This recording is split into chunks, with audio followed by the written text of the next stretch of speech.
ও লোকের বাড়িতে ডাকাতি করতো, তার বডির পানি বের করে তাই খাওয়াইছি। এই জন্য গাজী নজরুল ভয় পায় আমার খুব। সুন্দরবন বেষ্টিত জনপদে সংঘবদ্ধ ডাকাতি করতেন জামায়াতের এমপি গাজী নজরুল ইসলাম। একাধিকবার পড়েছেন হাতে নাতে ধরা। ডাকাতির দায়ে আটকের পর নজরুলকে পিটিয়ে ঝুড়িতে ভরে পাঠানো হয় বাড়িতে, আর পানির বদলে খাওয়ানো হয় প্রস্রাব।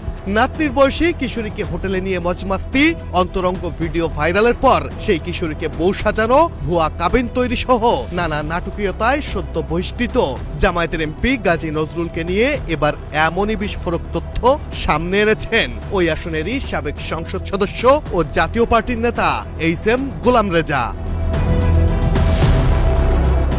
গোলাম রেজা এক সাক্ষাৎকারে জামায়াতের বহিষ্কৃত এমপি গাজী নজরুলের প্রসঙ্গ টেনে বলেন, আমিও ধরে এনে মারছি গাজী নজরুলকে, পিচমোড়া করে স্কুল মাঠে ফেলে বেদম পিটুনির পর ঝুড়িতে ভরে বাড়ি পাঠিয়ে দিয়েছি। পিটুনির কারণ সম্পর্কে গোলাম রেজা বলেন, নজরুল ডাকাতি করত, একবার সে আমাদের বাড়িতেও ডাকাতি করে এক সহযোগী সহ ধরা পড়ে। সে সময় গাজী নজরুল ও ধরা পড়া অপর ইন্তাজ ডাকাতকে স্কুল মাঠে বেঁধে পেটানোর পর ঝুড়িতে ভরে বাড়ি পাঠিয়েছিলাম। ওই আমাদের বাড়িতে ডাকাতি করছিল, তাই ধরে নিয়েছিলাম। ও লোকের বাড়িতে ডাকাতি করতো, ও তারপর এনতাজ ডাকাত আছে ও গান বাড়ি দুটারে মাইরা ঝুড়িত কইরা গান বাড়ি স্কুল থেকে বাড়িতে আড়াই দিয়েছি, বড় ঝুড়ি আছে।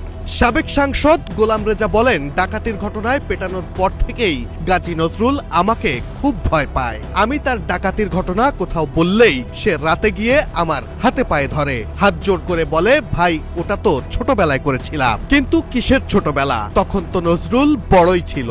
গোলাম রেজা আরো বলেন, ডাকাতির অপরাধে তাকে এত পেটানো হয়েছে যে পিটুনির পর তার হাঁটা চলার ক্ষমতা ছিল না, তখন বড় সাইজের ঝুড়িতে করে বাড়ি পাঠাতে হয়েছে তাকে।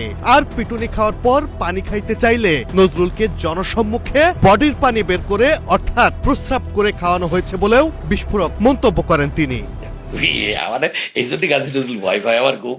আমি এটা বলি, যাই আমার হাত পায়ে ধরে রাত্রে, বললেন এটা তো ছোটবেলায় করছিলাম, তখন তো বড়, ছোট কিসের, মা দড়িতে বাইন্দে ঘেরা চোটা দিয়ে ভিটাইছি, পরে পানি খাইতে চাইছি, দইয়ের পাত্র এনে দিয়েছি, তার বডির পানি বের করে তাই খাওয়াইছি। একদিকে নাতনির বয়সী মেয়েদের ফাঁদে ফেলে কাম বাসনা মেটানো, অন্যদিকে একের পর এক ফাঁস কিশোরীদের সাথে নজরুলের অন্তরঙ্গ মুহূর্তের ভিডিও। ঝাঁটা মিছিল, উত্তপ্ত সাতক্ষীরা, তার মাঝে বহিষ্কার হয়েছে, মামলাও। সব মিলিয়ে লম্পট এমপিকে নিয়ে যখন উত্তাল সোশ্যাল মিডিয়া থেকে দেশের রাজনৈতিক অঙ্গন, ঠিক সে সময় সাবেক এমপি গোলাম রেজার এমন বিস্ফোরক মন্তব্য যেন নতুন করে ঘি ঢেলে দিয়েছে সমালোচনার আগুনে।